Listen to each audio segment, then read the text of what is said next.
Nuevecito. Brand new. I look around and all I see are politicians on the take.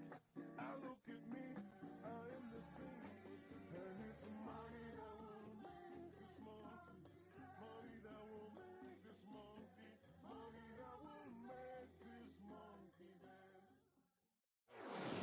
Café Fuerte. Un programa nuevo. Nuevecito. Brand new. I look around and all I see are politicians on the take. I look at me, I am the same, and it's money that will make this monkey, money that will make this monkey, money that will make this monkey dance. Café Fuerte. Un programa nuevo. Nuevecito. Brand new. I look around and all I see are politicians on the take.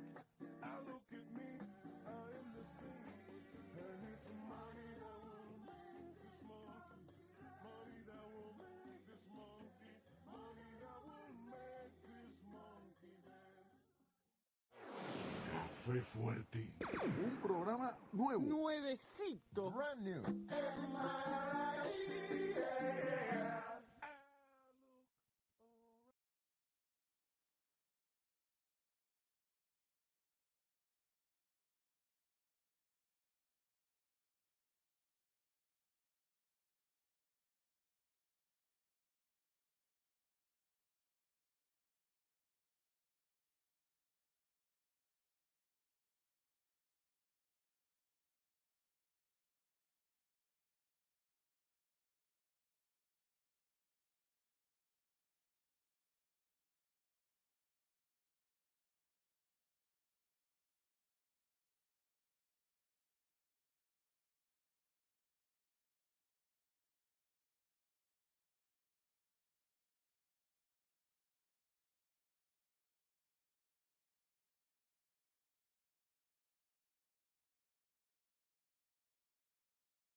Subcommittee on the Western Hemisphere will come to order. Chairwoman, I wanted to ask unanimous consent for Representatives Debbie Wasserman Schultz of Florida and Barbara Lee of California, both senior members of the Committee on Appropriations, to participate in this hearing after all members have had their chance to question the witnesses. Thank you for that request. Debbie Wasserman Schultz is more than welcome. Barbara Lee is not. So Can I we ask go you, the reasoning, Chairwoman? The reason I ask, now? Oh, I can tell you about the reasoning is because Barbara Lee, who I know is a distinguished member of the Democratic Party, is a friends with the oppressors and not with the Cuban people. Barbara Lee has been friends with Fidel Castro, and she was, there are many statements that we can repeat and that indicate that she is just not with the people that I represent, who are the Cuban exile community in Miami. sure. She is not a friend of the Cuban people that we are trying to liberate. Point of personal privilege, if I could respond really quick. Chairwoman, you know I respect your work, even though our positions on different issues with respect to the Western Hemisphere and Latin America are sometimes far apart. I respected your voice and your work and the policy that you worked on. But this move to not allow one of our colleagues in the United States Congress, who's been elected by the people she represents, to sit and participate on a panel like this is, I think, unprecedented. And if it's happened before, I don't know about it. And I know that, like many, you have been critical of the government in Cuba in part because it suppresses free speech and suppresses different opinions. And so, without getting to the substance of your critique of Congresswoman Lee, Chairwoman, that's exactly what you're doing right now, is you're suppressing somebody from even sitting here and participating in the same way that the Cuban government has suppressed opinion and perspective for decades. My dear colleague, the Cuban people do not have a platform to express themselves like distinguished lady Barbara Lee or Congresswoman Barbara Lee has had, because she has been able to go to many media outlets. She's been able to express her admiration for Fidel Castro, but this is not the site to do that. She has no position, or she is not welcomed on this committee that I humbly chair. So I thank you very much for your request, but not this time. Therefore, the subcommittee on the Western Hemisphere will come.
Where entrepreneurs can thrive in Cuba. The only people who have that key is the Cuban regime.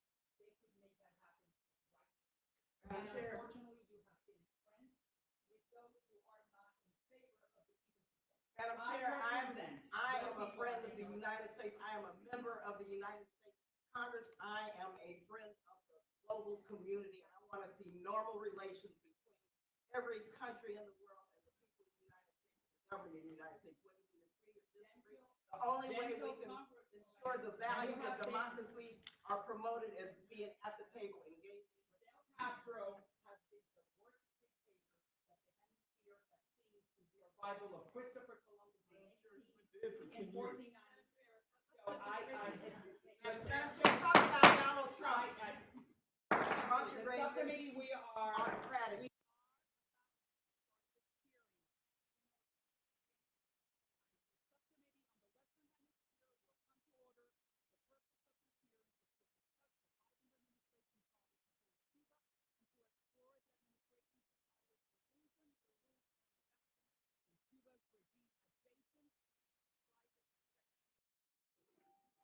Among other critical bilateral issues.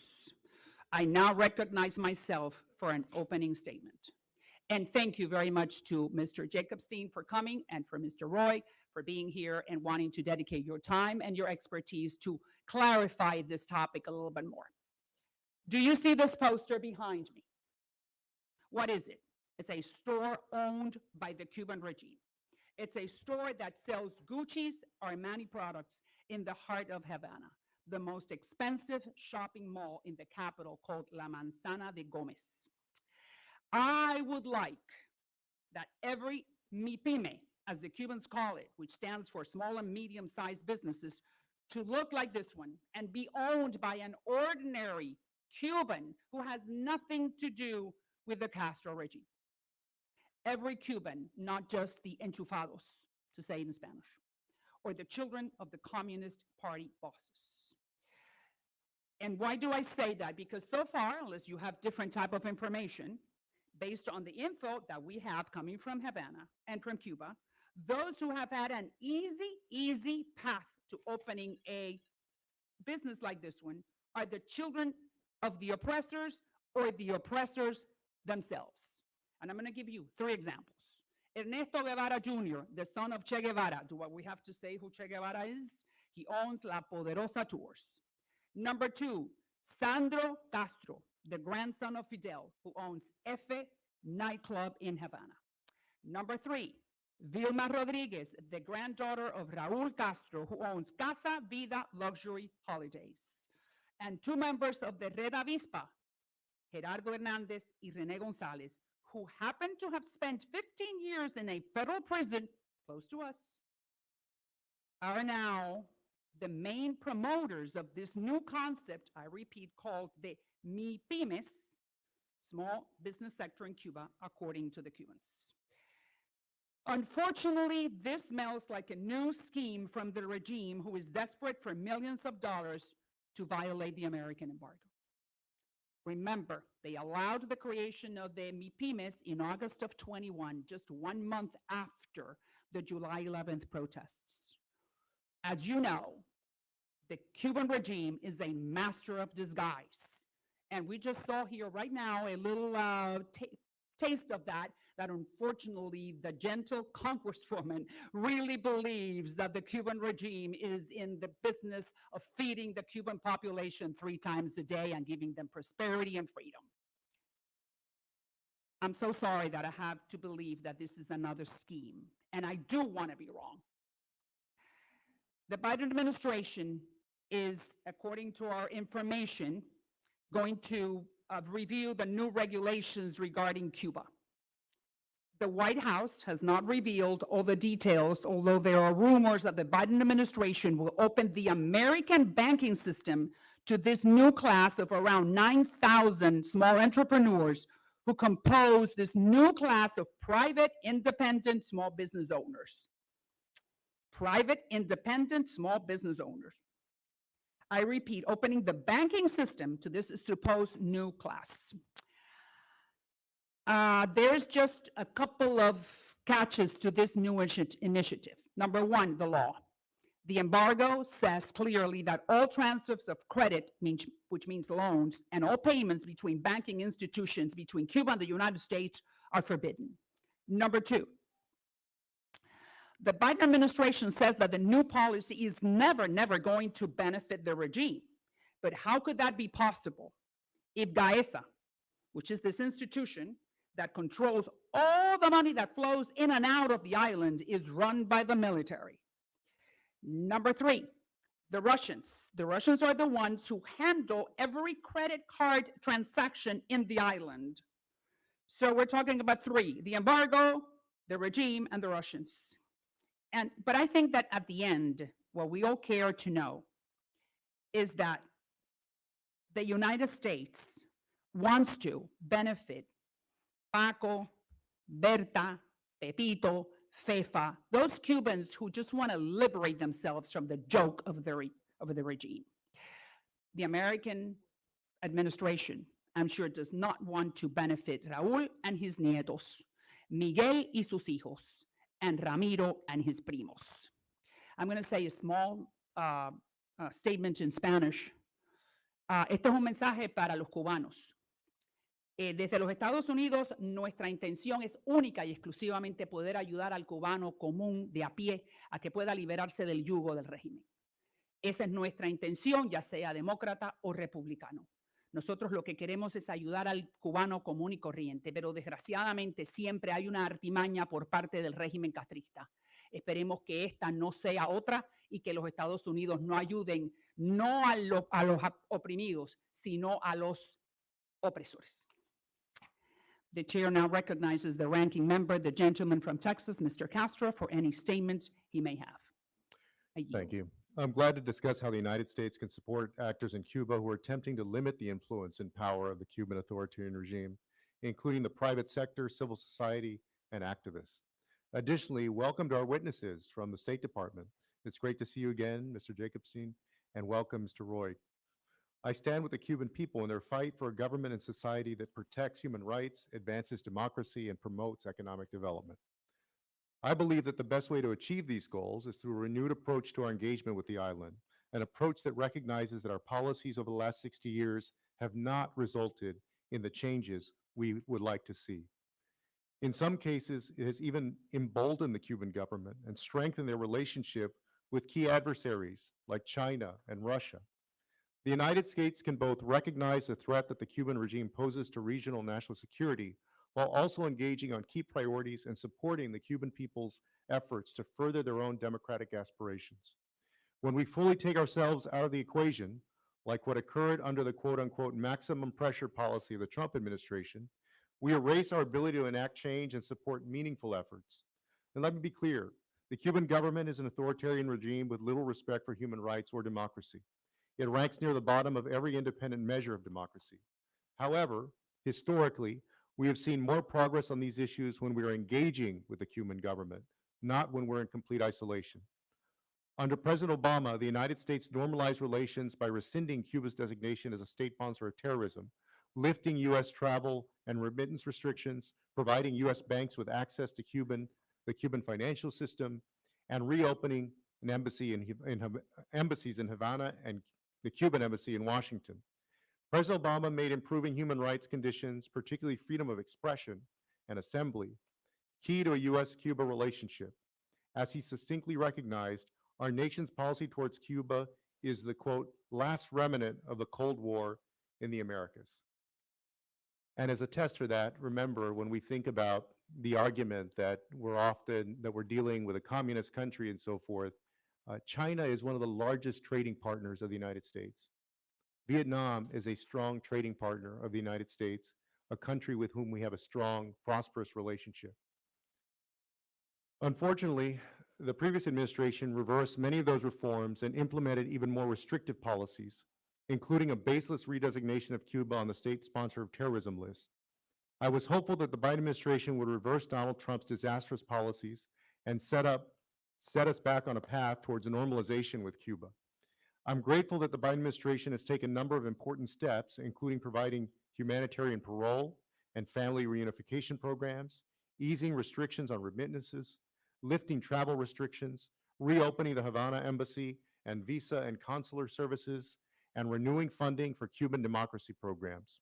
The Biden administration also rightfully condemned the harsh crackdown on July 11th protesters and the subsequent arbitrary imprisonment and punishment of opposition figures, 1,000 of which are estimated to still be in prison today. However, the president's failure to reverse harmful policies like the unwarranted state sponsor of terror designation, sanctions, and the embargo is a serious missed opportunity. The United States policy towards Cuba over the last 60 years has resulted in no tangible proof that these policies move the needle on democratic progress. Instead, they've dramatically worsened the lives of everyday Cubans. Cubans like those who showed up on July 11th begging for policies that support democracy and economic prosperity. The United States is failing those Cubans. Cuba's designation as a state sponsor of terror, a last-minute act by former President Trump, does not have any merit and has isolated Cubans from the global financial system, further entrenching the current regime. We must remove Cuba from the SSOT and end this baseless, extremely harmful designation. As President Obama recognized, the embargo on Cuba has not only failed to advance U.S. interests, but has had devastating humanitarian effects by obstructing access to essential goods like food and medicine, exacerbating hunger, undermining the private sector, and eroding critical infrastructure with an even worse impact on women and other minorities. Along with ending the decades-old embargo, the United States could support the Cuban people and their aspirations by waiving Helms-Burton Title III, ending sanctions on shipping companies that provide fuel to Cuba, strengthening agricultural ties, and reviewing entities on Cuba restricted and prohibited accommodations list. The Cuban embargo and Cuba's presence on the state sponsor of terrorism list are particularly harmful to the growing private sector in Cuba. Contrary to today's hearing title, an independent private sector does exist in Cuba, and supporting this growing private sector presence is both beneficial to the United States and the Cuban people by lessening the reliance on the Cuban government for economic opportunities. The private sector, as of last year, employs 35% of the Cuban workforce and has provided food and other essential goods to the island, which are normally inaccessible. We should be supporting these entrepreneurial efforts, not stifling them. Yet our current policies prevent the private sector from accessing bank accounts, obtaining key investments, and inhibit growth due to overcompliance. We need the Cuban people to have independence from the Cuban regime. This is how. I look forward to hearing from our witnesses on how the United States is supporting this crucial part of Cuban society while also advancing our mutual goals of democracy, human rights, and economic development. With that, I yield back to our chair.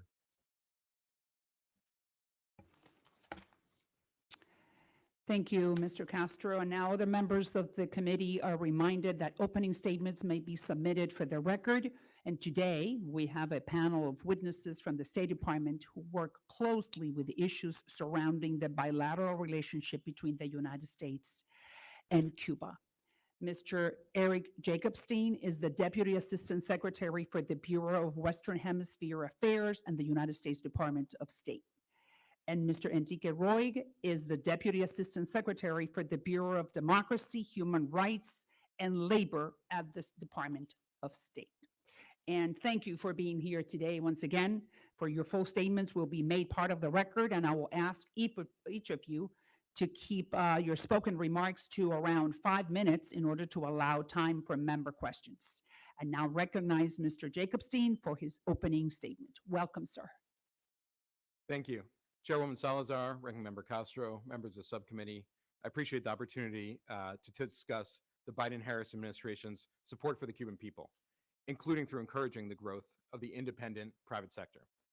I plan to share our observations on the evolution in Cuba's economy and private sector, discuss deep concerns we have about the Cuban government's ongoing abuse of human rights, and our corresponding efforts to maximize support for the Cuban people while minimizing benefit for the Cuban government. The Cuban economy is in dire straits.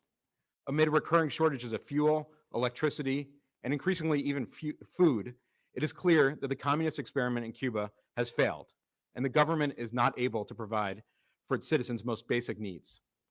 In a country where there are no free elections, the Cuban people are voting with their feet. Roughly 500,000 Cubans migrated to the United States in the last 2 fiscal years, using both lawful pathways and dangerous irregular migration routes, with tens of thousands more leaving for other countries. In May 2022, our administration announced policy measures focused on empowering the Cuban people, including support for Cuba's private sector. And these changes are in our national security interest, and they're consistent with President Biden's guidance to benefit the Cuban people while continuing to deny resources to the Cuban regime. Against this backdrop, we've seen the Cuban government grudgingly open space to a nascent yet growing private sector. While cuentapropistas, or self-employed proprietors, have been illegal for some years, in 2021, the Cuban government also legalized the creation of small and medium-sized enterprises. With over 10,000 private businesses registered, operating in diverse fields, from food distribution to construction to auto repair, Cuba's private sector is now responsible for nearly 1/3 of all employment on the island. And these changes have profoundly affected Cuban culture. Young Cubans are eager to earn private sector wages rather than work for the state. A class of independent business leaders is emerging. I know this because our team, both in Havana and in Washington, routinely meets with these individuals. And I had the chance to meet with a group of them just this week virtually. Despite enormous challenges, these individuals report feeling energized by the prospect of no longer relying on the government and instead shaping their own economic destiny. These entrepreneurs look to the United States for inspiration and to develop the necessary skills to run successful businesses. To that end, the State Department has supported programs that help to foster essential skills and know-how among independent Cuban entrepreneurs. In an acute twist of irony, the island's communist government must now rely on a private enterprise to provide food and basic services for its people. It is not an easy road for these entrepreneurs. The Cuban government's mismanagement of its economy has led to unparalleled high inflation. But because it is more nimble and efficient than the government, the private sector currently serves as a life preserver for the Cuban people, without which they could not stay afloat. We believe the organic expansion of the Cuban private sector on the island, led by the Cuban people themselves and not by any foreign government, is an opportunity that should not be wasted. Above all, we must encourage the freedom of Cuban citizens to define their own economic future. Failing to engage and support Cuba's private sector would leave space for Russia and the PRC to shape the direction of the Cuban economy. We must not allow this to happen. Cuban entrepreneurs prefer U.S. values and our economic model and see the United States as their business partner of choice. And we are focused on taking measures that inject a real sense of hope among the Cuban people and stem the tide of worsening humanitarian and migration conditions, all while remaining steadfast in promoting accountability for the Cuban government's continued abuses. Now, I want to close by noting the promotion of private enterprise is just one part of U.S. engagement in Cuba. We consistently advocate for Cubans' fundamental freedoms and press for the release of unjustly detained political prisoners. In our conversations with entrepreneurs and the Cuban government, we emphasize the importance of respecting labor rights of Cuban entrepreneurs and all Cuban workers. We facilitated the resumption and expansion of remittances and flights between the United States and cities outside Havana, and we've expanded access to safe and lawful migration pathways in support of Cuban American families. Our embassy in Havana resumed full immigrant visa processing, and the Department of Homeland Security implemented a modernized process for the Cuban Family Reunification Program. We increased tourist visa validity, which brought immediate tangible benefits to Cubans visiting family and purchasing goods in the United States. In sum, our approach continues to support everyday Cubans while promoting accountability for the Cuban government's abuses. Thank you very much for the opportunity, and I look forward to your questions. Thank you, Mr. Jacobstein. And now I now recognize Mr. Roig for his opening statement. Thank you. Chairwoman Salazar, Ranking Member Castro, and distinguished members of the subcommittee, thank you for the opportunity to testify today on our efforts to support human rights in Cuba, a key Biden-Harris administration priority. Unfortunately, the human rights situation in Cuba remains abysmal. The repressive environment, combined with a disastrous economy, has prompted a mass exodus from the island, including of youth activists and human rights defenders. The efforts of the State Department's Bureau of Democracy, Human Rights, and Labor to promote human rights in Cuba includes over $6 million in foreign assistance programs annually. Our initiatives incorporate human rights documentation and advocacy, including those related to freedom of religion or belief and freedom of expression. We also support documentation of labor rights violations and advocacy targeting international labor bodies and labor union confederations. Our implementers strengthen fact-based reporting and the professionalism of independent media, and our efforts have increased access to information, including by assisting in circumventing internet censorship on island. Recently, I met with a range of civil society actors in Miami who are deeply engaged on many issues relating to Cuba. Two issues came up repeatedly, which I know are of concern to the subcommittee. First, the plight of unjustly detained political prisoners, and second, Cuban workers, including medical professionals, who may be the victims of human trafficking and exploitation through Cuba's labor export program. I would therefore like to discuss each of these topics in greater detail. Civil society estimates that there are approximately 1,000 unjustly detained political prisoners in Cuba. Reports describe how they are subjected to mistreatment, including where it involves isolation, denial of visits by family members, and lack of access to health care. Political prisoners have also reported that fellow inmates acting on orders from or with the permission of prison authorities beat, threaten, intimidated, and harass them. To call attention to their plight, many political prisoners have engaged in hunger strikes. Our campaign to free unjustly detained political prisoners without just cause highlighted two Cuban prisoners, Michael Sorbo Castillo and Jose Daniel Ferrer. Unfortunately, they remain behind bars, so we continue to advocate bilaterally for their release. We also highlight the political prisoner problem in multilateral contexts. For example, Assistant Secretary for Western Hemisphere Affairs Brian Nichols and I participated in a September 19th roundtable on the margins of the UN General Assembly that shed light on the plight of unjustly detained political prisoners. And also our department programming supports civil society-led advocacy in international fora. For example, under a department program, details on nearly 1,000 individual cases of human rights violations were submitted to international human rights bodies.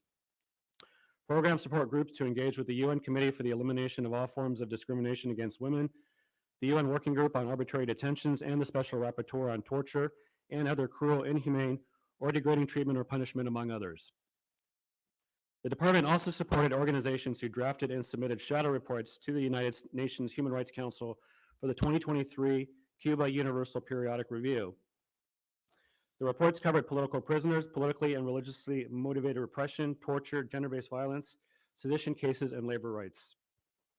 And to promote further accountability, in July 2022, the department took steps to impose visa restrictions on 28 Cuban officials who had enabled unjust detentions and sham trials of hundreds of peaceful protesters who are now political prisoners. Let me now turn to the issue of trafficking in persons. Cuba's labor export program, which includes medical missions, is particularly concerning. Through this program, the Cuban government sends tens of thousands of workers around the globe under multi-year cooperative agreements negotiated with receiving countries. Workers have reported having their passports confiscated and their movements restricted by the Cuban government. They work long hours, often under dangerous or degrading conditions, and are surveyed, threatened, and in some cases even sexually harassed. Workers reportedly receive only 5 to 25% of their salary, with salaries retained in bank accounts they do not fully control and seized by the Cuban government if they leave the program. Exploitation of the workers in the labor export program includes banning those who flee it from returning to Cuba for up to 8 years. And so to confront this degrading practice, the department has increased bilateral engagement with countries hosting Cuban workers to promote awareness of Cuba's exploitative practices and urge countries to uphold their international obligations, follow best labor and human rights practices, and protect trafficking victims. The Office to Monitor and Combat Trafficking in Persons has prioritized this issue. And in September, its ambassador, Cindy Dyer, traveled to Miami to engage with civil society actors and hear directly from survivors. So as you can see, Chairwoman and members of the subcommittee, we take the issue of human rights in Cuba very seriously, and we look to address it at every turn. Thank you again for the opportunity to testify today. I look forward to your questions and to working closely with the committee in the future. Thank you.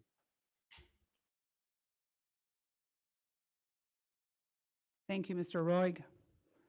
Very well said. I now recognize myself for 5 minutes of questioning. I'm very happy that the State Department recognizes the human trafficking of doctors, something despicable. I mean, you cannot leave with your wife or with your kids. You only make 5% of whatever that country pays to the regime. And if you want to access the rest of the money, you can't until you go back to Cuba. That's called slavery. So thank you for bringing that up. And to you, Mr. Jacobstein, thank you once again for being here. We had the opportunity to talk to each other, so I'm very happy that we're going to be able to speak again. First and foremost, I just want to highlight that you and I were on the same page. We want the same thing. I'm the first one who wants to be convinced that in a totalitarian regime, as I said to the gentle Congresswoman from California, the Cuban Revolution is probably the most cruel and the most repressive revolution that the Western Hemisphere has seen since the arrival of Christopher Columbus. That was many years ago. That was in 1498, 92. We're talking about people who have brought repression to scientific levels, where the invincibility of the regime is in the heart of the average Cuban. That's why they would rather catch a raft, meet the sharks in the Strait of Florida, and reach the city that I represent, the city of Havana. So we're talking about people who are completely different. We're talking to Hamas. They're the Hamas of the hemisphere. Now you are telling me that there is this flourishing small and middle size businesses who are independent from the regime, totalitarian regime, has controlled for 62 years every single aspect of the Cuban population. Now you're telling me that this phenomenon is occurring, and that you and I will want to help them, of course, and I would love for you to convince not only me, but the Cuban exile community that I represent, that this is true. And I'm sure that you were going to be able to hear different reasons why, according to your statement, this is really happening. But the first question is the Biden administration planning to give the called MIPYMES access to the United States banking sector? Yes or no? Thank you very much for the question, Madam Chair. As you know, in May 2022, we announced a series of measures to support the Cuban people, and one of those, measures, the majority have been implemented, including remittances, including a number of the issues I spoke to already. In terms of the private sector, we've not yet implemented those regulations, and we'll provide further information. But are you thinking about, because opening the American banking sector, those are major words, because we're talking about then providing loans to those supposedly small business owners. Are you planning to open the American banking sector to the Cuban MIPYMES, as they call them? Thank you, ma'am. I don't have further information on specific regulatory changes at this time. Okay. Make sure that you send the word back to the State Department that is not going to be a very good idea, because number one, that violates the United States embargo, which happens to be codified in the United States Congress, as I'm sure you know. Now, let's go back to— we take would be done under the law. Yes, that's exactly what I want to hear, that whatever measures or regulations you're trying to implement are going to follow the United States law, meaning the United States embargo, or the United States embargo against the island of Cuba. Unfortunately, because the real embargo is against the regime, the regime has it against its own people. Because you and I agree that if tomorrow morning the Cuban regime decides to lift the embargo that they have on the Cuban people, we would be very close friends, right? Don't you agree? I would always be happy to be a very close friend of yours. No, not of me, of the Cuban people. Well, thank you. I mean, I'm not sure about me, but I'm irrelevant. The United States would be a very close friend of the Cuban people if the Cuban regime decides tomorrow morning to lift the embargo they have on their people. Absolutely. We've continually focused on holding the regime accountable and supporting the Cuban people. That's our focus. Okay, so then now with the MIPYMES, how do you know that these are not just fronts, or most of them? We're talking about 9,000 of them. Supposedly they're hiring 250,000 people, Cubans. How do you know that this is not a facade? Thank you, ma'am. I know there's been much debate in the press and social media about the true measure of independence of Cuba's private sector. Our assessment is that there's a range of actors working in the Cuban economy. And some would like to speak in absolutes here. We don't think it's about absolutes, that either the Cuban economy is completely free and independent, or it is still 100% dominated by the government of Cuba and its cronies. Our embassy's assessment speaks to a more nuanced approach here, and our approach, therefore, must be more nuanced as well. And so what you're trying to tell me is that you're willing, as long as you're willing to, as long as you're helping some Cubans who have some independence from the regime, it's inevitable that you would have to help some of the kids of the dirigentes. No, I'm not saying that. Well, so then what are you saying? I spoke with Cuban independent entrepreneurs this week. I've many times in the past. These are people who are as far as possible from the Cuban regime. These are individuals suffering under the economic mismanagement of the regime. These are individuals who are making very tough economic choices. They told me, you don't understand. As a private sector, we have it worse here in Cuba than any private sector in the world. They're struggling because of economic mismanagement. And so, I hear it, but once again, I say that's in the hands of the regime. They could lessen those hardships in a minute. Now, let me just give you an example. I called a friend that I have in Havana, and she said, look, La Panadería La Antilla, that is in Calzado del Cerro 1571, used to belong or provide pan, bread, to El Ministerio del Interior. They closed, and 2 weeks after, they reopened as a MIPYME, right there. Then how can you make sure that you're not going to be helping those people who are the oppressors? Because I'm sure you don't want to be helping the oppressors, are you? You want to be help the oppressed. Tell me. thank you. Our embassy staff in Havana regularly engages with entrepreneurs and often visits their place of business. And they hold ongoing conversations with these individuals. So any derogatory information received on an entrepreneur is reviewed carefully and shared as appropriate within the interagency. We'd welcome any information you'd like to share with And us. I'm sure that I'm going to be feeding you a lot of it. Now, the imports, you know that there's something called GAESA, which is this institution, it belongs to the military, that controls every money that flows in and out of Cuba. So how is the Biden administration going to help just the Cuban people without going through GAESA, which is the one that controls the flows of dollars? How do you do that? Thank you. This is a complicated situation. It's very tough. And we don't speak in absolutes here. We need nuance if we really want to focus on Speak supporting nuanced Cuban- means that you do have to be sleeping with the devil. Is that what you're telling me? Speaking nuanced. No, I think it No. means that if we're supporting the Cuban people, we have to work within the system that exists. This is difficult. We wish it didn't. As I said, the private sector is suffering. They admit that. And we're looking for all means possible to support that Cuban sector as the humanitarian crisis on the island deepens and as outmigration continues. Unfortunately, you have to deal with a regime and you know it. Now, there's another one called Guajirito that has $15 million in exports. Could you imagine a regular Cuban having $15 million in exports? Wow, that's great. Who is Guajirito? I mean, who do you think they are? Because they are being showcased by the Cuban regime. You think that the average Cuban could have an enterprise that exports $50 million? Absolutely not. And these businesses Okay, tend so- to be extremely small. Okay. Um, All right, they tend, tell me. Yeah, ma'am, these businesses tend to be extremely small, suffering. These are individuals who told me, The real ones, you mean? They're real, the ones that are not enchufados with the regime. yeah, the independent entrepreneurs are about 1/3 of the economy, 10,000 small, medium-sized enterprises. Right.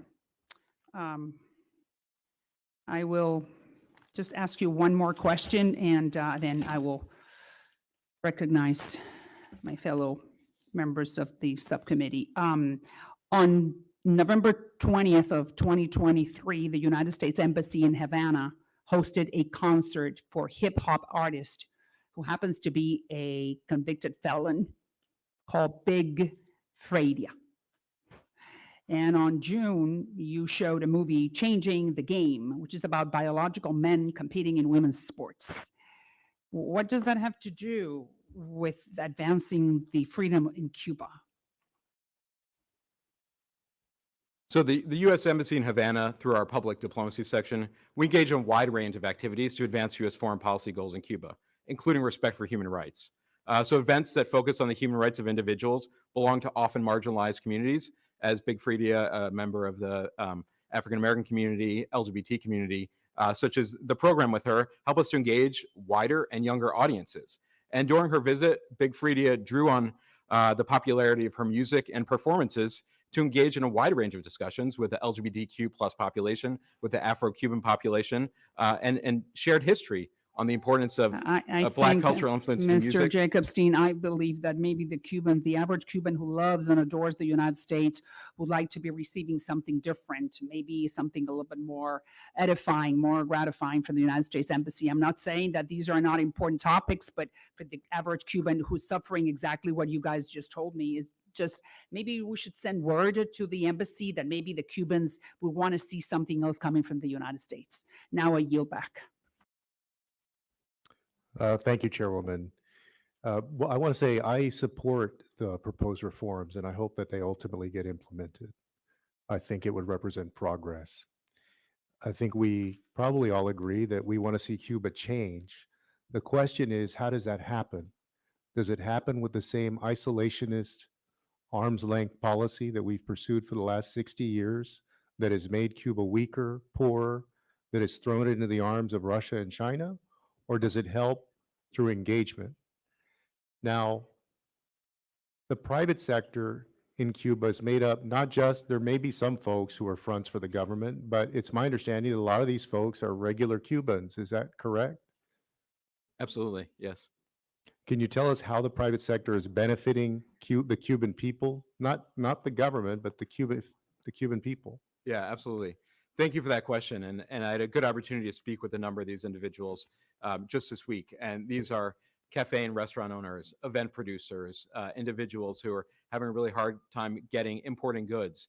So these are individuals who make no money from the state economy, who cannot survive. And this new way of business, 30% of the Cuban economy, this is really the future. And frankly, this is capitalism. And this is what we want in Cuba. So when we're doing work, training individuals, whether it's on marketing, labor rights, or otherwise, these are skills on capitalism. That's precisely what we need for these individuals who are really struggling. This is the creation of a market-based economy, the beginnings of it at least. Precisely. And even, I know Chairwoman Salazar made the point about government fronts, but let's just assume that all of these businesses were run by somebody in the government or some agency. It would still represent a kind of transformation to a market-based economy, at least more than what you've seen right now. So even in the worst case scenario where all of it was run by the government, it is a new kind of market-based economy. I don't believe that's the case. Nothing I've seen or heard convinces me that that's the case. But it represents the Cuban government implicitly, the communist Cuban government, implicitly admitting that they have to do something different than they've done for decades. And so that is a positive thing for us. The current situation is also dangerous for the Cuban people and for the United States and for Latin America, because it has caused hundreds of thousands of Cubans to flee Cuba and make the dangerous trek to the United States. We speak often about addressing the challenges of migration. And we talk about, well, we're going to put this many border patrol and we're going to put more surveillance and, and there's going to be a bigger section of the wall in Texas. The longer term solution is to help build up the economies of these places and the safety of these places that people are fleeing. And so the private sector growing in Cuba, to me, represents one promising aspect of what's going on in the countries where people are fleeing in Latin America. I wanted to ask you a question about the embargo. These efforts to increase access to financial services, as I said, are welcome, but I feel like we're ignoring the elephant in the room. If the goal is to help the Cuban private sector, the 60-year embargo of Cuba, I believe, must end. So I wanted to ask you, does the administration continue to support the embargo? And if so, does the State Department have evidence to show that the embargo has accomplished its purpose? Thank you, sir. We do not have any comment in terms of actions that Congress would have to take with regard to the embargo, but certainly understand your perspective on this. And anything that we do in terms of reforms would be done under U.S. law. Now, a question on migration. Since 2021, 3% of Cubans have fled their country, the majority to the United States. In response, the Biden administration has expanded lawful pathways for Cubans to migrate to the United States, including through access to humanitarian parole and family reunification programs. How vital is the president's parole authority in helping manage migration from Cuba? Thank you for that question. And you're absolutely right. This administration has expanded lawful pathways in a way that has not been done in decades. And we've created lawful pathways for these individuals seeking entry in the United States, including through the Cuba, Haiti, Nicaragua, Venezuela parole program, and the Cuba Family Reunification Parole Program. And with CHNV, the program I mentioned first, 68,000 Cubans have been able to have a legal pathway to the United States as of January 11th of this year under that program over the past year. So this has been a vital pathway, as has the CFRP. Thank you. I yield back. Have a little more. That's fine.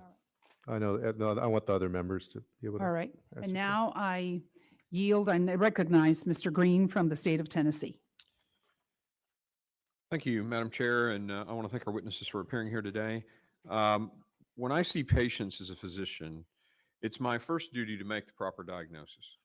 Once I understand the cause of the medical problem, then I can come up with a medical plan. The nature of the problem determines the nature of the solution. If you misdiagnose the problem, your solution is going to be wrong, or maybe even worse. There's no doubt that there's a crisis in Cuba. The country is impoverished, it's ruled by a tyrannical and corrupt regime. Its people are forced to endure egregious violations of human rights, and political prisoners are detained, tortured, and killed. Everyone can agree on this. The million-dollar question, however, is who's at fault? The far left claim that this is a result of the U.S. embargo on the country, and that the Trump-era policy of maximum pressure on the Cuban people is to blame. But those making these wild assertions fail to ask why these policies were implemented in the first place. Cuba has suffered under a communist rule for 60 years, with a vast majority of the economy owned or controlled by the regime. Now more than ever, the Cuban regime is brutally repressing and punishing its civil society and violating the basic human rights of its citizens. Activists, protesters, and even bystanders are unjustly imprisoned and subject to torture and inhumane treatment that the Cuban regime dispenses upon its dissidents. The regime even engages in state-sponsored human trafficking, enriching itself off the profits of forced labor.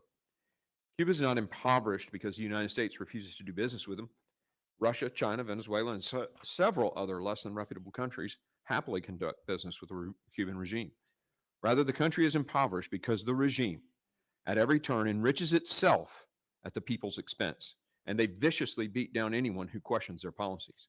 That is communism, plain and simple, whether it's the Soviet Union, the former Soviet Union, the CCP, or the Cuban regime. Opening the United States to Cuba will not enrich the country. The corrupt government will not spontaneously root out corruption and redistribute the wealth back to the people.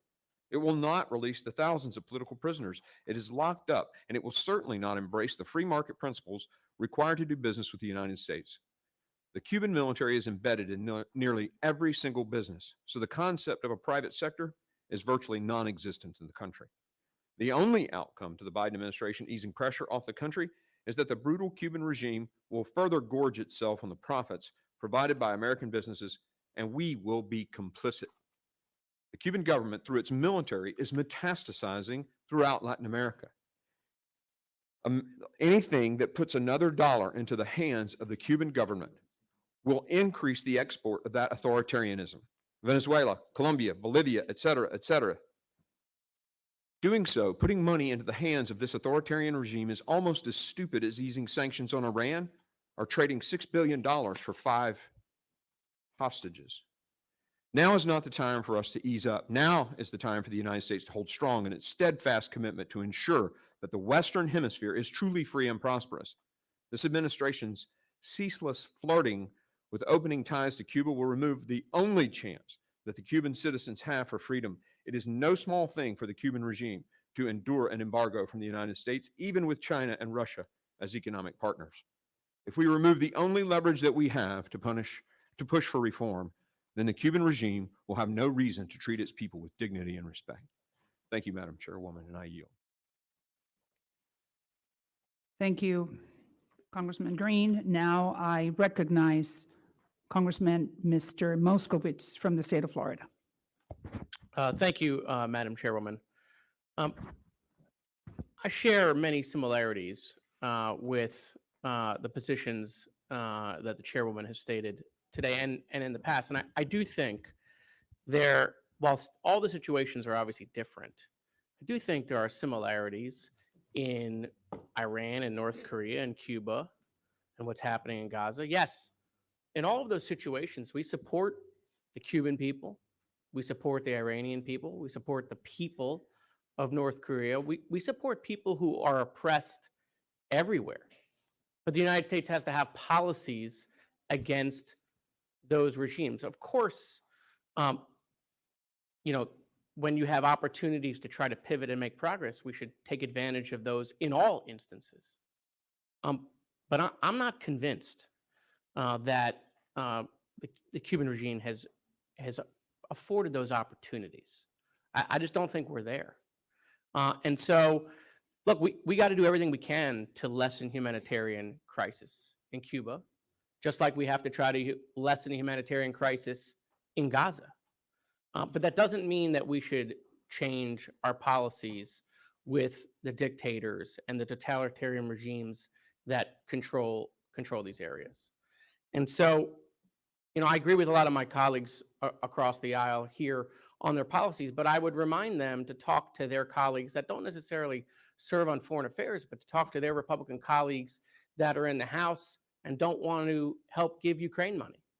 Because it's the very same logic here with what Russia is doing in Ukraine and the totalitarian regime that Putin is in Russia. And so these are all, you know, different sides of the coin, but they share similarities. And so while we should be strong and unified where we can when it comes to Cuba, I ask my colleagues on this committee and on foreign affairs to talk to their Republican colleagues right now that are holding up support for money for Ukraine. Now, I want to talk about China, and I want to get to a couple questions. Mr. Jacobson, this is for you. So, you know, many of my colleagues on the Democratic side, the Republican side, share concerns about China's growing influence. It's why we set up the China Select Committee. We're seeing everywhere, and I saw this on my trip with Speaker McCarthy when we went around the globe. Everywhere the United States creating a vacuum, China is filling it, right? Which is why the isolationist policies, again, of some of my colleagues are so dangerous, because as we retract, China comes in. We're seeing their influence in Latin America and Africa and the Caribbean. And, you know, last summer, Secretary Blinken expressed his deep concerns about China's efforts and increased intelligence and military activities in Cuba. In this time, some of those concerns have been expressed. What is your assessment of China's economic, diplomatic, and military presence in Cuba? Thank you, Congressman. So we've advised Cuba on several levels that it's not in its interest to collaborate with the PRC on problematic activity. PRC assistance incurs long-term and non-transparent steep costs for countries globally, and Cuba is no different. You mentioned the comments that Secretary Blinken made in his June 20 statement on monitoring this closely and protecting our homeland and our interests here. We assess that our diplomatic outreach on this topic has slowed down the PRC's efforts to project and sustain its military power in Cuba and around the world. And we'll continue to use all potential tools in the administration's toolkit, including targeted sanctions, as appropriate to address these challenges. We remain confident that we can meet all of our security commitments at home and in the region. And I would note that efforts like supporting the Cuban private sector are precisely the kind of things that we can do to curb further Chinese influence. We want to be the ones in there influencing the private sector rather than the PRC or Russia.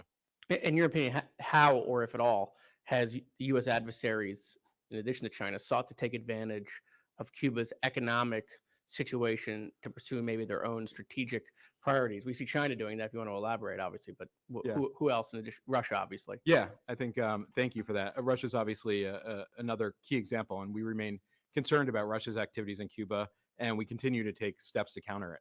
And Russia and Cuba, they frequently announce increased ties or trade deals. We seldom see much follow through from the Russian government, which is no surprise. But we know that Russia wants a more stable authoritarian regime. And it's important for us that we not cede space to Russia in the development of Cuba's nascent private sector. So that's why we feel like our engagement in this space is important. And to us, it remains the best way to counter Russia's malign economic influence. And just in a hypothetical, just so we can kind of, pique our interest. I mean, is there any evidence that if the United States were to change its posture at all, that the regime would turn away from China and Russia? I haven't seen it. I'm just curious if you have. I certainly think when we're dealing with these independent entrepreneurs, they would benefit more from us, from the United States government, than from PRC and Russia officials. So I think that would be one key example where we can have influence. Yeah, because I heard that as I travel the globe, that everyone would much rather do business with us than China or Russia. But I also don't see them retracting from China and Russia and the deals that they are making. And I'm seeing that from not just some of the countries I named earlier, even in Europe, quite frankly, with the deal we saw that Italy made. They're not getting out of that deal so quickly. So it's deeply concerning. I'll just wrap up with this. I just want to make a suggestion to the majority. Listen, there are vast differences that we have, whether it's on this issue or other foreign policy issues. Lord knows I have differences with my folks in my own party, like when it comes to Israel. But I think we should always allow members, when they try to wave on to committee, even when we disagree and we think they're wrong, we should always allow them to make their point and then beat them in the debate and point out why they're wrong. With that, I yield back. Thank you. Thank you. And I would like now to yield, to recognize Congressman Self from the state of Texas. Thank you, Madam Chair. First of all, on immigration, our immigration issues are the Biden policies. And parole that you are so proud of, parole abuse, is one of the major issues with our immigration problem, our illegal immigration problem. So let's don't kid ourselves that it has to do only with the Cuban state of the economy. The new deputy for the Border Patrol said if we simply instituted one policy, remain in Mexico, we would cut down illegal immigration by 65 to 70%. Secondly, I wish the Biden administration took the issue of human rights in America as seriously as you are saying he takes them in Cuba. Cuba, as we know, has over 1,000 people facing up to 25-year prison sentences. 1,000 political prisoners in Cuba today. Today, we have hundreds in a DC jail without conviction and being denied their constitutional right to a speedy trial. But I want to focus on one. In 2022, 20 armed FBI agents showed up at this man's house at dawn and arrested him under the FACE Act, saying that he had pushed a man outside of a pro-life clinic. Pro-abortion clinic. He was thankfully acquitted, but that's the Biden administration's modus operandi. And when I get told, well, we may have a few bad apples at the top of the FBI, believe you me, Chris Wray was not in one of those vehicles. He was not one of those 20 agents that showed up at that man's house. And while I'm on the topic of abortion, I want to say that we have the great shame to be one of 7 countries in the world that allow abortion past 20 weeks. We share that distinction with countries such as China, North Korea, Singapore, Vietnam. We have 27 states that have that standard or worse.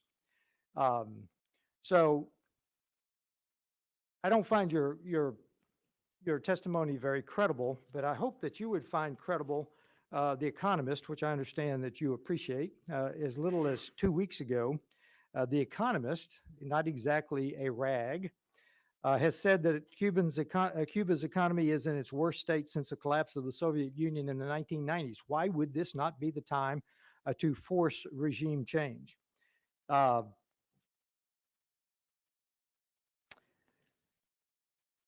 will tell you that political loyalty, according to The Economist, is still the factor in allowing any business to run. And The Economist says that small tweaks to a rotten system will not be enough to stem Cuba's decline.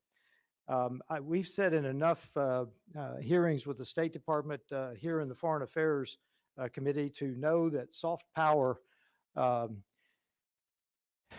doesn't stand up to the Chinese strong power, hard power, their stronger power that they're using in the global South as a whole very well. So I leave it at that. I don't find this human rights discussion very meaningful. And with that, I yield back, Madam Chair. Thank you, Congressman Self of Texas. Now I will recognize Congresswoman Kim Laggard-Dove from the state of California. Thank you, Madam Chair, and I guess I just want to welcome everybody to the Twilight Zone. First, I just have to say that Barbara Lee is not a pawn or a puppet or part of a scheme of Cuba. She is a Black woman who was just silenced, denied her voice that she was rightfully elected to have. And I just have to say that that was shameful to watch as a woman of color, to see another woman of color silence another woman of color in front of a room with a large number of women. And I hope that that is a practice that we do not continue.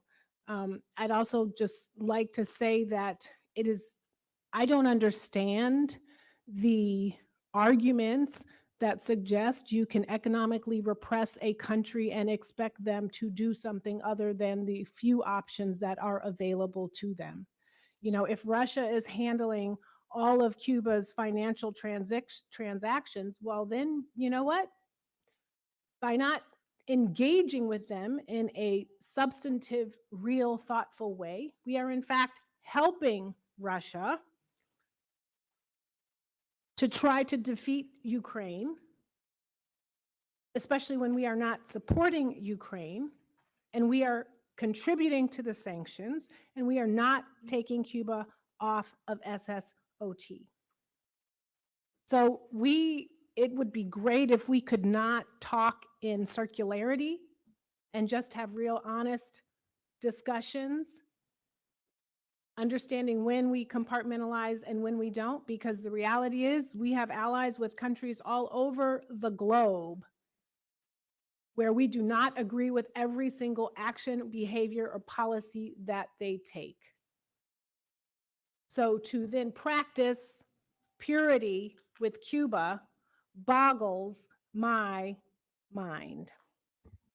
US policy toward Cuba seems perpetually stuck in the Cold War, held hostage by those who are still in their feelings and who seemingly want to cripple the country entirely with little regard for whether it advances US interests or increases the suffering of the Cuban people. And the latest manifestation of this is a conspiracy theory about the dangers of a budding Cuban private sector that is clearly improving Cubans' quality of life and enabling people to reduce their dependence on a repressive regime.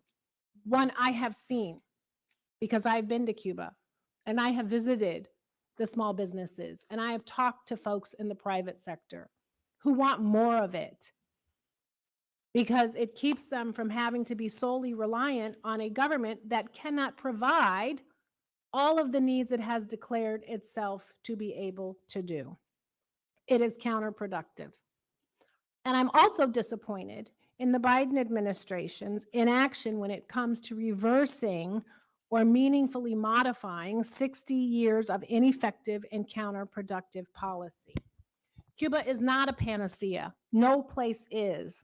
But in my mind, it doesn't meet the statutory definition of a state sponsor of terrorism, a designation that was arbitrarily reimposed in the final days of the Trump administration. I'm trying to think the last time I heard of a Cuban terrorist killing hundreds of people, taking thousands hostage, shelling missiles all over the place. I will need help coming up with those names.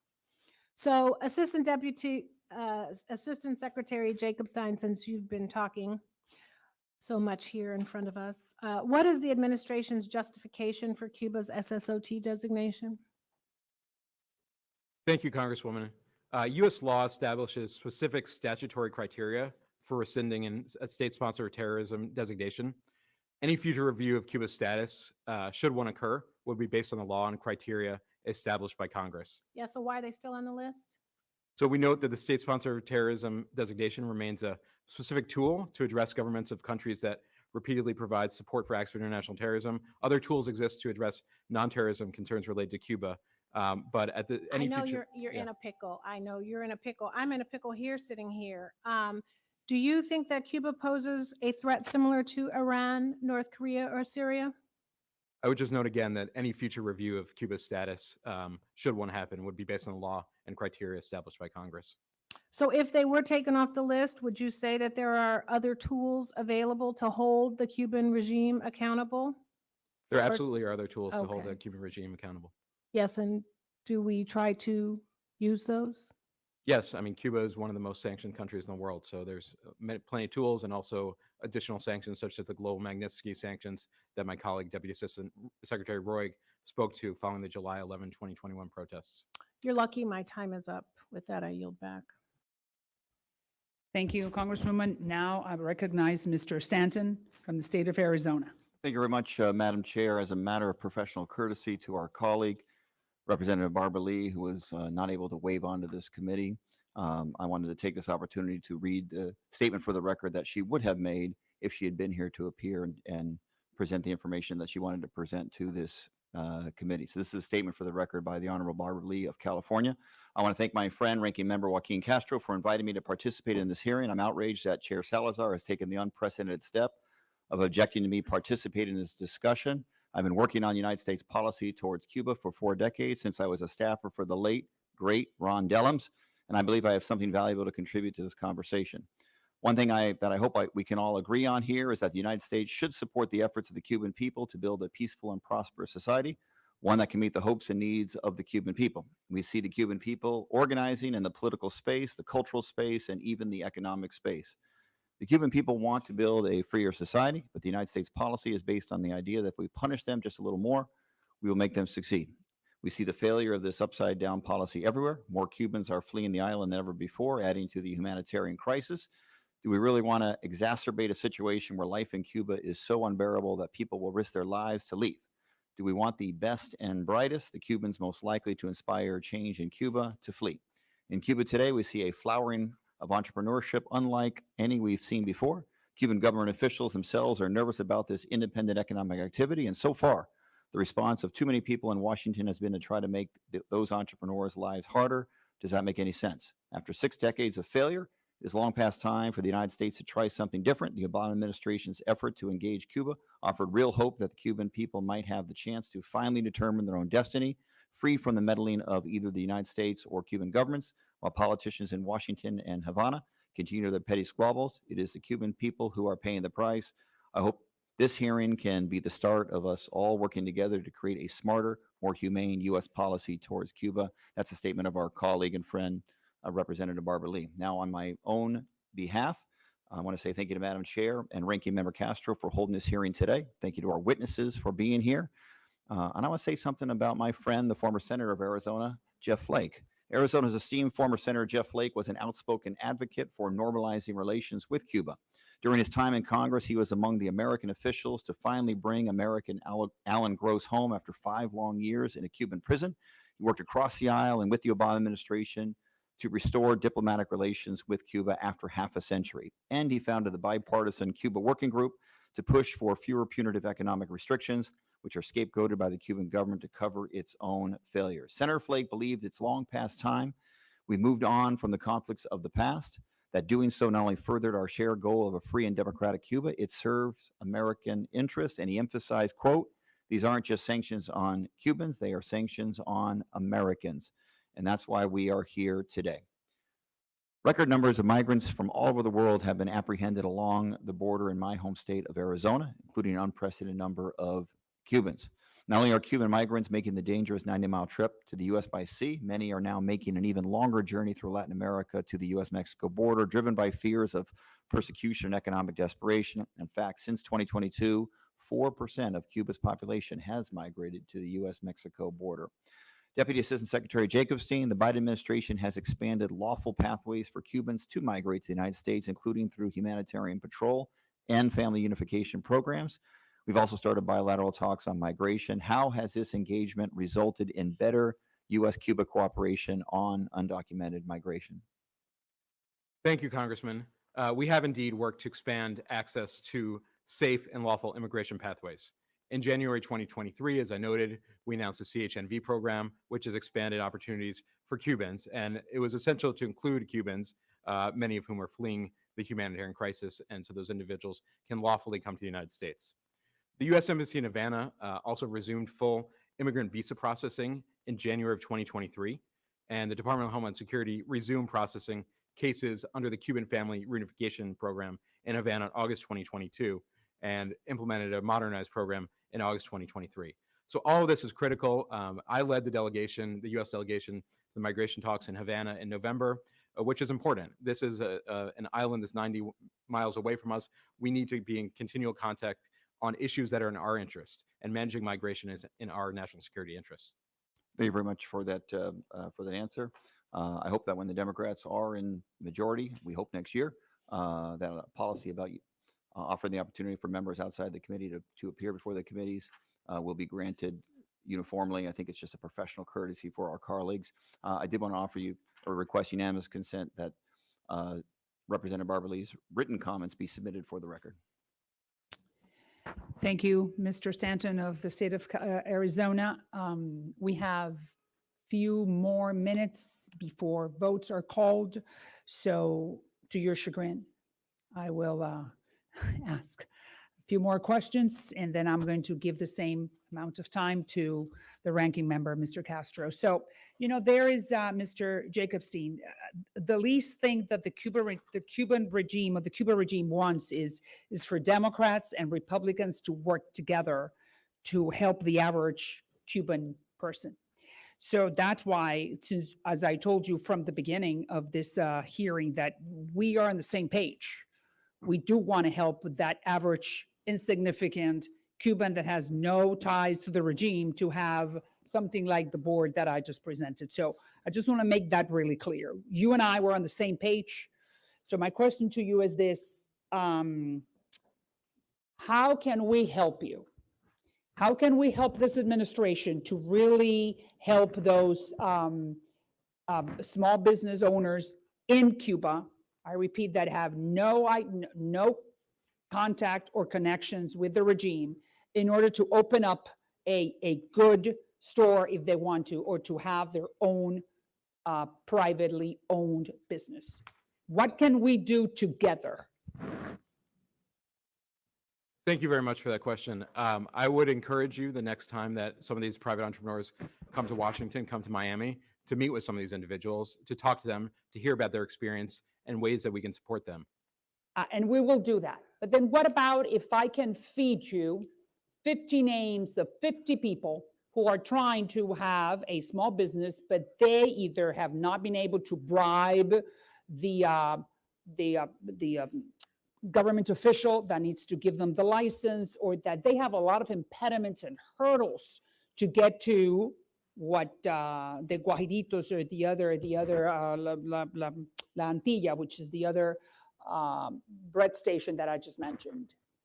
I would be very... If I were to give you names of people that want to be small business owners in Cuba, could you commit to help those and call Havana and have conversations with Havana that these people should be included on that list?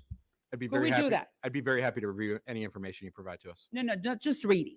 I'm talking about helping those people that we're going to be feeding you, because now I'm going to make sure that through social media, I'm going to call everyone in Cuba that would like to become a business owner to go and apply. Thank you. Our embassy continues to support the Cuban private sector. I'd be happy to review that list, share that with our embassy in Havana. But to it's not review as only well. review the list, it's working with us in my office to make sure that those people that have no contact with the Cuban government be able to obtain the licenses, because since the Biden administration is so interested in making that sector grow, which I am too, so then why don't we work together to make the sector grow, but not just certain individuals. So, but I do need your help. I Thank need you. the help from the State Department and the United States Embassy in Havana. Thank Could you, I ma'am. have that? I can't speak to a list I haven't seen, but in theory, we'd love to help individuals who want support in. And do you commit to Entrepreneurship. helping those people that we're going to provide you? Like I said, I can't support to commit to help individuals on a list that I haven't seen, but we'd be happy to review and work with you. Thank you. I yield back. Ranking member, if you would like to ask a few other questions. Sure. I wanted to ask you, how have China's and Russia's economic, diplomatic, and military presence in Cuba changed over the last few years? Yeah. No, thank you for that question. I think it's important. You know, As I mentioned, our work in the private sector is really important as we continue to curb PRC influence. But we have seen that some of the PRC promises have not followed through. They've really not followed through on in a big way. So continue to be concerned about this and would love to work with you. The PRC serves as Cuba's second largest trading partner after Venezuela, but PRC investment in Cuba is limited. And one example I'd give you, a longstanding PRC-Cuba sugar trade agreement was suspended in 2023 when Cuba couldn't meet its 400,000 ton yearly agreed quota. So I think there's a lot of talk about cooperation, but we don't often see delivery from the PRC on these commitments. And also, what's the role of the Cuban diaspora in the United States in supporting private sector businesses in Cuba? And how is the State Department engaged with the Cuban diaspora and Cuban Americans in determining these policy shifts? Thank you, Congressman. We are consistently in touch with the Cuban diaspora and welcome opportunities to do that even more so. Former Congressman Joe Garcia, who I know is in the audience today, and a number of other individuals have worked closely with independent Cuban entrepreneurs. They've brought them to Miami, to other parts of the United States to engage more deeply. So we are very much engaged on this and would love to do even more on this space. Thank you. I yield back. All right, thank you, Ranking Member. And so I thank the witnesses for their valuable testimony and the members for their questions. The members of the subcommittee may have some additional questions for the witnesses, and we will ask you to respond to those in writing. And now, pursuant to committee rules, all members may have 5 days to submit new statements, questions, and other materials for the record, subject to the length limitations. And without objections, the committee stands adjourned. Thank you to both of you for your testimony.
Café Fuerte.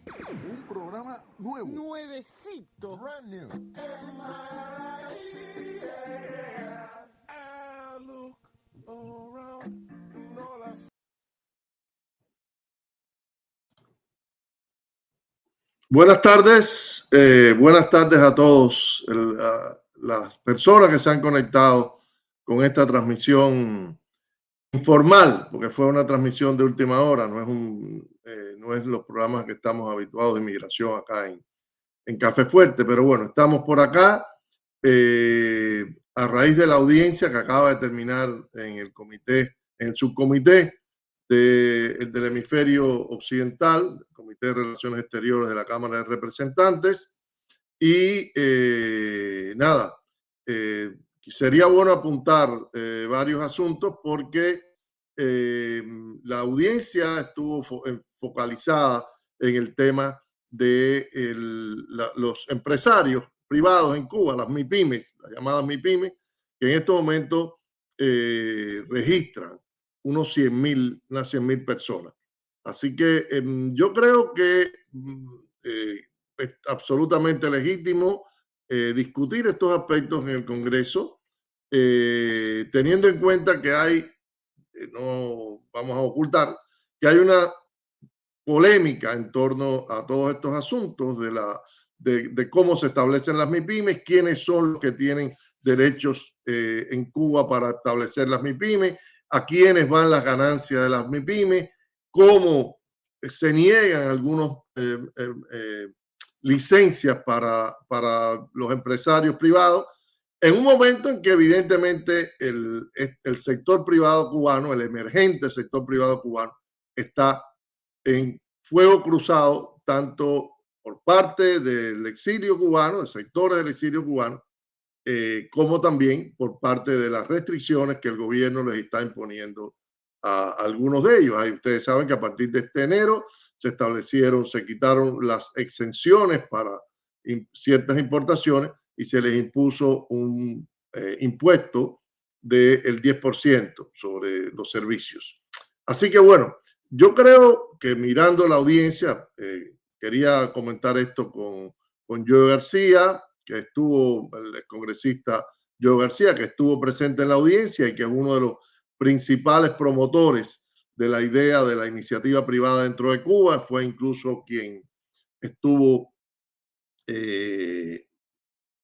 liderando la iniciativa que trajo a unos 70 empresarios privados a Miami, a un diálogo bilateral con funcionarios y empresarios cubanoamericanos aquí el pasado el pasado septiembre, y fue también objeto de muchísimas discusiones.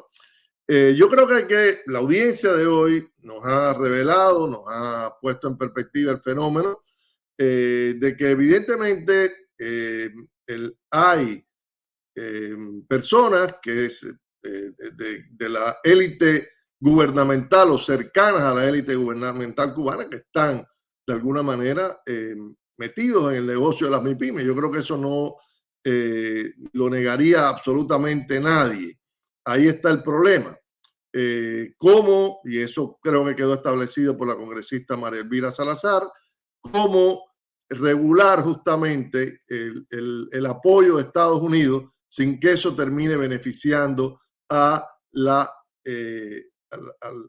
los tentáculos del gobierno, a Gaesa y a toda la élite progubernamental en Cuba. Esa es una de las grandes preguntas, uno de los grandes retos que tiene.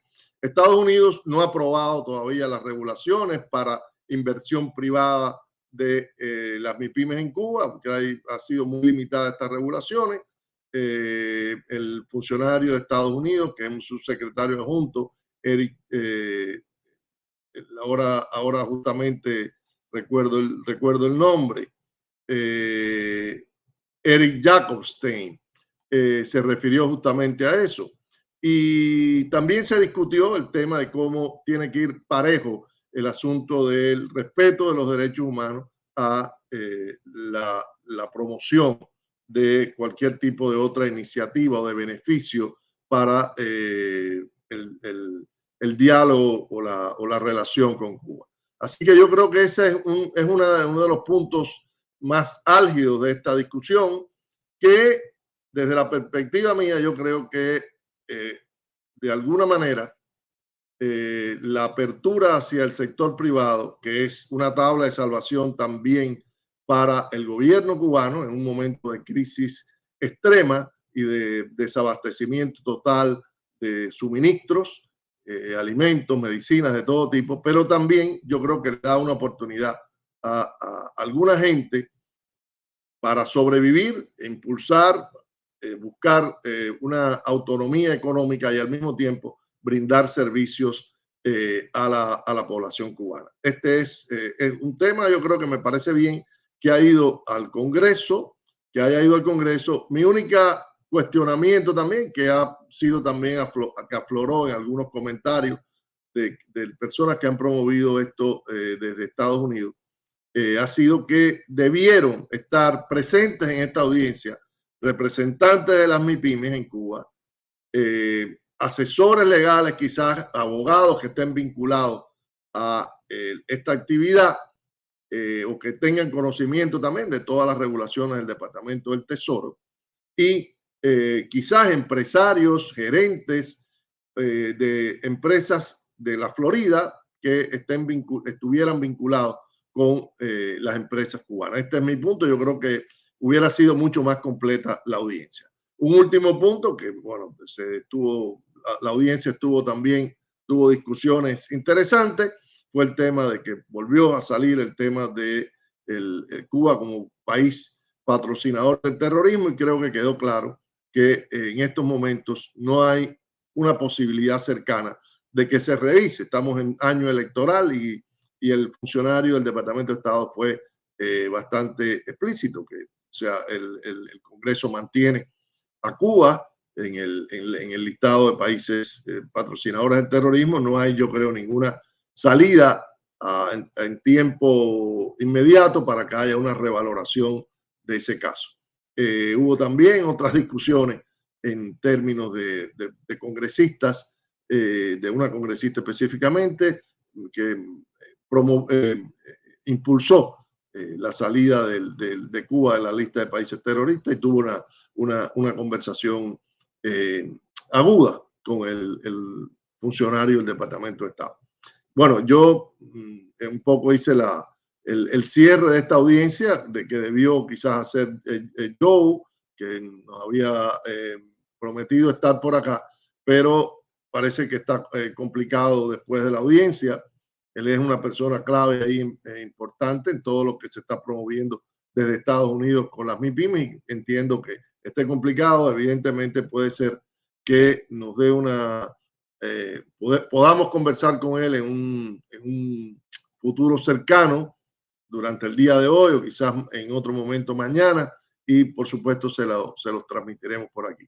Gracias por la atención y por seguir a Café Fuerte. Buenas tardes.